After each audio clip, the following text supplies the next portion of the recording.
மத்தேயு நற்செய்தி அதிகாரம் 3. விண்ணரசு பறைசாற்றப்படல். திருமுழுக்கு யோவான் விண்ணரசின் வருகையை அறிவித்தல். அக்காலத்தில் திருமுழுக்கு யோவான் யூதேயாவின் பாலை நிலத்துக்கு வந்து, மனம் மாறுங்கள், ஏனெனில் விண்ணரசு நெருங்கி வந்துவிட்டது என்று பறைசாற்றி வந்தார். இவரை குறித்தே பாலை நிலத்தில் குரல் ஒன்று முழங்குகிறது, ஆண்டவருக்காக வழியை ஆயத்தமாக்குங்கள், அவருக்காக பாதையை செம்மையாக்குங்கள் என்று இறைவாக்கினர் எசையா உரைத்துள்ளார். இந்த யோவான் ஒட்டக முடியாலான ஆடையை அணிந்திருந்தார். தோல் கச்சையை இடையில் கட்டியிருந்தார். வெட்டுக்கிளியும் காட்டுத்தேனும் உண்டு வந்தார். எருசலேமிலும் யூதேயா முழுவதிலும் யோர்தான் ஆற்றை அடுத்துள்ள பகுதிகள் அனைத்திலும் இருந்தவர்கள் அவரிடம் சென்றார்கள். அவர்கள் தங்கள் பாவங்களை அறிக்கையிட்டு யோர்தான் ஆற்றில் அவரிடம் திருமுழுக்கு பெற்று வந்தார்கள். பரிசேயர் சதுசேயருள் பலர் தம்மிடம் திருமுழுக்கு பெற வருவதைக் கண்டு அவர் அவர்களை நோக்கி, விரியின் பாம்பு குட்டிகளே, வரப்போகும் சினத்திலிருந்து தப்பிக்க இயலும் என உங்களிடம் சொன்னவர் யார்?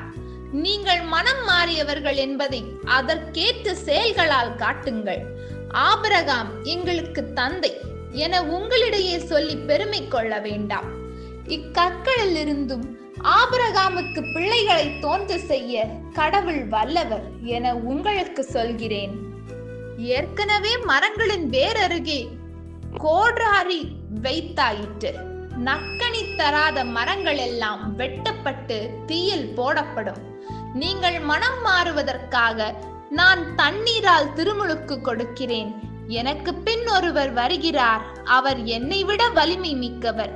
அவருடைய மிதி அடிகளை தூக்கி செல்ல கூட உனக்கு தகுதி இல்லை. அவர் தூய ஆவி என்னும் நெருப்பால் உங்களுக்கு திருமுழுக்கு கொடுப்பார். அவர் சுளகை தம் கையில் கொண்டு கோதுமையையும் பதரையும் பிரித்தெடுப்பார். தம் கோதுமையை களஞ்சியத்தில் சேர்ப்பார், ஆனால் பதரை அணையா நெருப்பிலிட்டு சுட்டரிப்பார் என்றார். இயேசு திருமுழுக்கு பெறுதல்.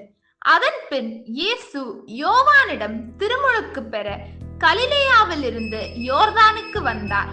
யோவான், நான் தான் உம்மிடம் திருமுழுக்கு பெற வேண்டியவன், நீரா என்னிடம் வந்திருக்கிறீர் என்று கூறி தடுத்தார். இயேசு, இப்பொழுது விட்டுவிடும், கடவுளுக்கு ஏற்புடையவாய் அனைத்தும் நான் நிறைவேற்றுவதுதான் முறை என பதிலளித்தார். அதற்கு யோவானும் இணங்கினார். இயேசு திருமுழுக்கு பெற்றவுடனே தண்ணீரை விட்டு வெளியேறினார். உடனே வானம் திறந்ததையும் கடவுளின் ஆவி புறா இறங்குவது போல தம்மீதம் வருவதையும் அவர் கண்டார். அப்பொழுது, என் அன்பார்ந்த மைந்தறிவரே, இவர் பொருட்டு நான் பூரிப்படைகிறேன் என்று வானத்திலிருந்து ஒரு குரல் கேட்டது. ஆண்டவர் வழங்கும் அருள்வாக்கு. இறைவா உமக்கு நன்றி. நாம் அன்பு கடவுளின் ஆசியும் அருளும் இன்னும் பலருக்கு கிடைக்கப்பெற ஹோலி பைபிள் தமிழ் சேனலை சப்ஸ்கிரைப் செய்துவிட்டு இந்த வீடியோவை லைக் செய்யவும், மேலும் உங்கள் உறவினர் மற்றும் நண்பர்களுடன் ஷேர் செய்யவும். நன்றி.